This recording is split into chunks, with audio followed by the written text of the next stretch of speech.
mungkin pemirsa dan juga Fandi ini harus waspada karena ya bagi yang suka menggunakan telepon seluler di pinggir jalan raya apalagi. Seorang perempuan jadi korban penjambretan di pinggir jalan saat menggunakan telepon genggamnya. Karena berjalan sambil main handphone mungkin ya, ini harus waspada. Dan dibantu warga, pemirsa, korban berhasil menangkap salah satu pelaku penjambretnya.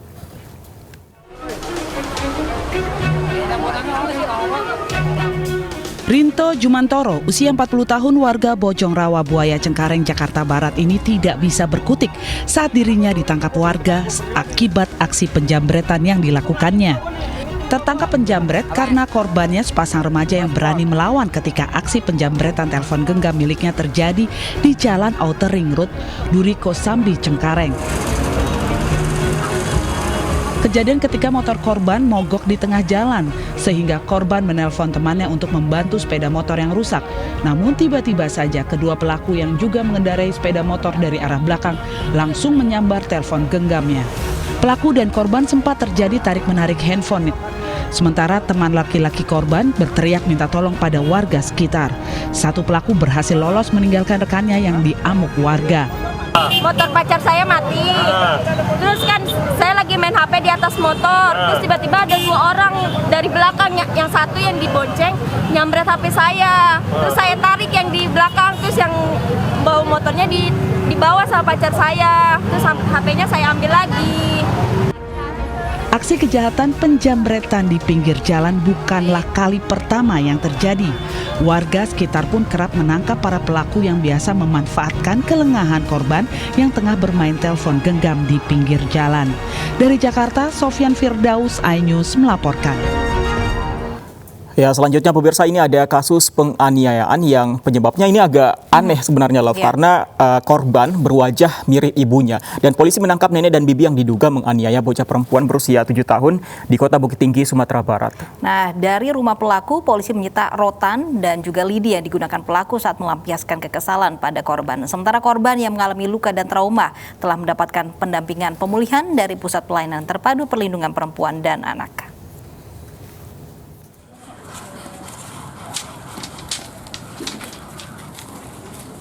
Polisi menangkap AR dan EN, warga Bukit Tinggi, Sumatera Barat, yang diduga menganiaya bocah perempuan berusia 7 tahun. Selain mengamankan para pelaku, polisi juga mengamankan barang bukti rotan dan lidi yang digunakan pelaku saat melakukan penganiayaan di rumah. Akibat penganiayaan, korban yang merupakan cucu dan keponakan kandung para pelaku mengalami luka memar di sekujur tubuh dan tulang rusuk patah.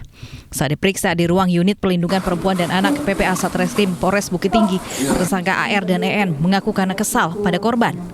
Korban ditinggal orang tuanya yang bercerai karena faktor ekonomi. Selama 4 bulan tinggal bersama sang nenek dan tantenya, ia kerap mengalami penganiayaan. Kedua pelaku juga mengaku bingung dengan tuntutan dari wali kelas saat pembelajaran daring. Kasus ini terungkap saat guru menemukan korban lemas di sekolahnya. Saat didekati, terdapat luka lebam di wajah, sementara di sekujur tubuh korban juga ditemukan luka lama dan luka baru. Selain anak ini menjadi korban kekerasan, terus selain kita juga menangani proses pidananya, kita membantu proses pemulihannya kepada P2TP2A Kota Bukit Tinggi. Anak ini mengalami traumatis yang cukup berat, karena terlihat seperti kemarin pada saat pemeriksaan, dia baru mendengar saja bahwasanya nenek dan tantenya ada. Anak ini langsung histeris dan lari dari ruangan. Hingga saat ini, nenek dan tante korban diamankan di ruang tahanan Polres Bukit Tinggi. Jika terbukti bersalah, pelaku terancam hukuman 7 tahun penjara. Dari Bukit Tinggi, Sumatera Barat, Wahyu Sikumbang, iNews melaporkan.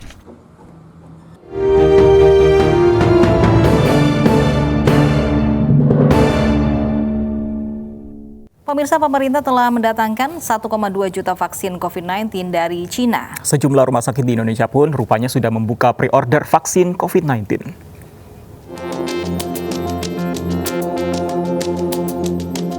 Rumah sakit Bunda Group di Jabodetabek menawarkan pre-order vaksin COVID-19 di website resmi maupun media sosial. Rumah sakit UII di Kecamatan Pandak, Bantul juga mulai membuka pre-order vaksin COVID-19 melalui akun Instagram @rumahsakitUII. Bahkan RSUII mulai menyediakan vaksinasi dengan estimasi waktu 1 hingga 2 bulan ke depan. Pemerintah sedang mempersiapkan diri untuk program vaksinasi COVID-19 termasuk yang lewat jalur mandiri. Untuk mempersiapkannya, Kementerian BUMN menunjuk PT Bio Farma dan PT Telkom Indonesia. Proses awal pemerintah akan melakukan sosialisasi melalui media online, cetak, elektronik, hingga media sosial. Tujuannya memberitahukan bahwa proses vaksinasi akan dimulai. Tim iNews melaporkan. Ya, dan di tengah maraknya preorder vaksin COVID-19, Ikatan Dokter Indonesia atau IDI justru diterpa isu menolak vaksin terkait hal tersebut. Dan kita ikuti keterangan pers dari Ikatan Dokter Indonesia langsung dari kantor IDI Jakarta. Dari IDI, saya Dini dari suara.com. Yang mau saya tanyakan adalah terkait kan ada vaksin sekarang kata pemerintah yang mengalami kendala yang besar. Oleh karena itu kami sampaikan bahwa pemberitaan tersebut tidak benar karena selama ini PBID dalam kegiatan pernyataan-pernyataan resmi, kegiatan-kegiatan resmi dalam koordinasi dengan pihak-pihak stakeholder pemerintah maupun kawan-kawan dari Bio Farma, kami senantiasa memberikan dukungan dan di dalam kegiatan sehari-hari PBID kami secara khusus melakukan kampanye new normal yang di dalamnya melakukan kampanye untuk vaksinasi berjalan dengan baik. Oleh karena itu sekali lagi kami berharap kawan-kawan media menyampaikan kepada masyarakat bahwa Ikatan Dokter Indonesia tetap pada pendirian mendukung program vaksinasi ini dan sekali lagi apa yang kami sudah bicarakan dengan Bapak Erick Thohir sebagai Ketua Pelaksana penanganan COVID dan pemulihan ekonomi nasional untuk memberikan skala prioritas kepada dokter dan petugas kesehatan lainnya, itu bagi kami sangat berarti.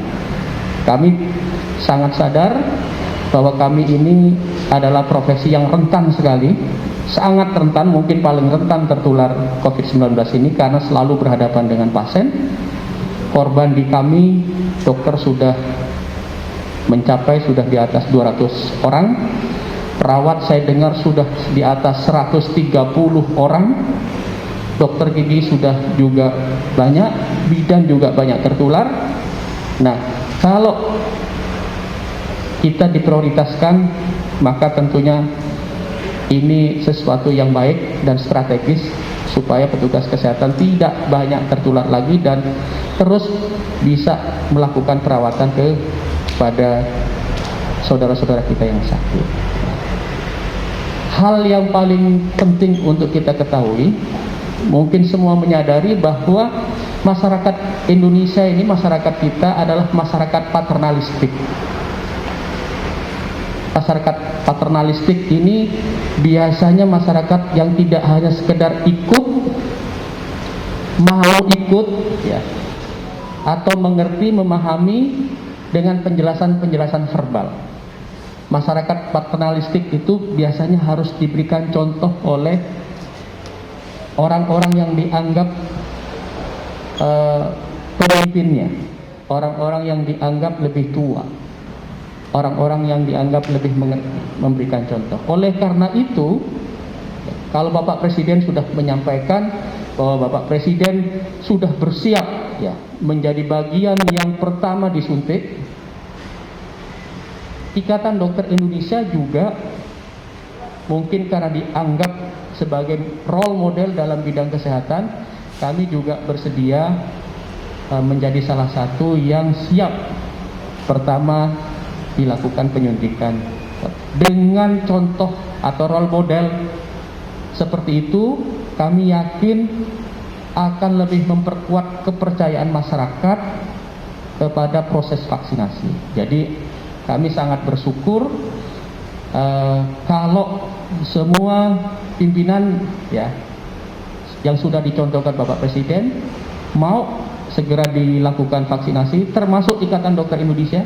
Saya sebagai ketua mau juga menjadi role model untuk pertama kali disuntik vaksin agar masyarakat secara cepat melihat contoh-contoh yang baik itu dan meniru dan tidak ragu lagi terhadap program vaksinasi yang akan kita lakukan. Alat deteksi COVID-19 melalui hembusan nafas Genos yang dikembangkan peneliti UGM Yogyakarta memiliki tingkat akurasi mencapai 95%. Ya, dan kami bahas mengenai temuan UGM tersebut usai jeda berikut.